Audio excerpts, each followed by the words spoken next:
Hello শিক্ষার্থী বন্ধুরা, তোমরা সবাই কেমন আছো? তো তোমরা অধীর আগ্রহে বসে আছো তোমাদের এসএসসি রেজাল্ট কবে দিবে। শিক্ষা বোর্ড একটি সংবাদ মাধ্যমে জানিয়েছেন তারা কবে এসএসসি ফল প্রকাশ করবে।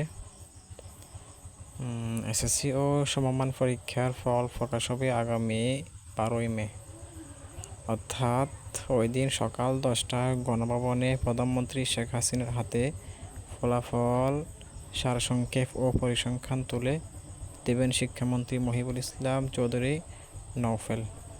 এই সময় তার সঙ্গে থাকবেন 9টি শিক্ষা বোর্ডের চেয়ারম্যানরা। বৃহস্পতিবার প্রধানমন্ত্রীর কার্যালয় থেকে শিক্ষা সচিব বরাবর পাঠানো এক চিঠি থেকে এই তথ্য জানা গেছে। অর্থাৎ তোমাদের আগামী 12ই মে তোমাদের এসএসসির ফল প্রকাশিত হবে। তো তোমরা কেউ হতাশ হবে না, ইনশাল্লাহ তোমরা সবাই পাস করবা। আর